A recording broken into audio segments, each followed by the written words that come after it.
Modi government का तीसरा budget है और निर्मला सीतारमण जी माननीय वित्त मंत्री इसको प्रस्तुत करेंगी। कुछ संकेत आ ही गए हैं। 2-1 दिन पहले दिल्ली की जनसभाओं में खुद प्राइम मिनिस्टर ने इसका उल्लेख किया और उन्होंने संकेतों में यह कहा कि जो लंबी एक्सपेक्टेशंस थी, लोगों की उम्मीद थी, विशेषकर मध्यम वर्ग की, मध्यम वर्ग हमेशा ये कहता था कि साहब हमारे लिए कुछ नहीं हुआ, हमारे लिए कुछ नहीं हुआ, होता ज़रूर था, लेकिन उनकी जो उम्मीदें थी, तो संकेत ये है कि इस बार मध्यम वर्ग के लिए भी विशेष इसमें कुछ रखा जाएगा। आप हम सब लोग मध्यम वर्ग के हैं, हमेशा होता ही है, तो उम्मीद ये है कि बड़ा ही एक बैलेंस्ड संतुलित बजट आने की उम्मीद है, जिसमें किसानों का भी विशेष ध्यान, मध्यम वर्ग का भी विशेष ध्यान होगा और नौजवानों के लिए जो अनएम्प्लॉयड्स हैं उनके लिए भी कुछ विशेष रहेगा। कुल मिला के अगर हम टोटलिटी में बात करें, समग्रता में बात करें, तो ये बजट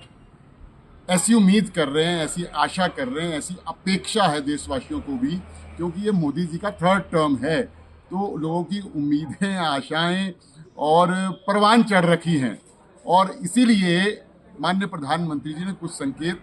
बजट से पहले ही संकेतों में कहा कि खुश रहेंगे इस बार सब लोग, पहले से अधिक खुश रहेंगे और एक संतुलित बजट देश को मिलने वाला है, जिसमें सभी वर्गों का और विशेषकर वंचित वर्ग का और उसके साथ साथ मिडिल क्लास को भी कुछ ठोस मिलने जाए। नहीं, 80% से ज़्यादा के लोग गरीबी रेखा के नीचे नहीं हैं। हाँ, बहुत बड़ी आबादी को गवर्नमेंट जो है वो खाद्यान्न के रूप में, अन्य रूपों में मदद कर रही है कोरोना काल से, जिसको कंटिन्यू किया हुआ है। तो यह आशा है अभी, क्योंकि आपने कहा कि प्रोसेस और प्रक्रिया बजट की शुरू हो गई है, अब वेट करते हैं, थोड़ा कुछ सस्पेंस भी बने रहने दीजिए। मैं भी सर्वज्ञाता नहीं हूँ या क्या कहते हैं, सारी चीज़ें नहीं जानता हूँ। हम भी बजट का आपकी तरह ही वेट कर रहे हैं, उसके बाद ही और कुछ कहना उचित होगा, मेरे लिए भी और आपके लिए पूछना उचित होगा। गवर्नमेंट सर्वेंट सबसे चतुर्थ श्रेणी से भी, और क्लास 1 की बात नहीं करें, तृतीय श्रेणी तक भी, गवर्नमेंट सैलरीज पे जो डिपेंडेंट लोग हैं या जिनके घरों में कोई सरकारी कर्मचारी है वो बहुत कम होते हैं, तो वहाँ फिर भी मैनेजेबल है,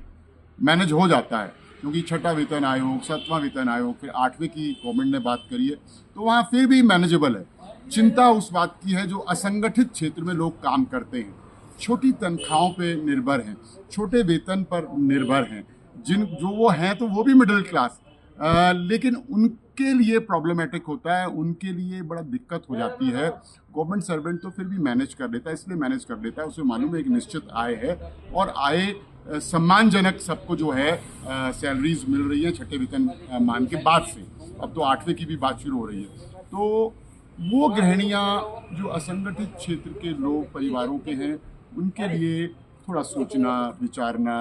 रहता है, ऐसा मेरा मानना है।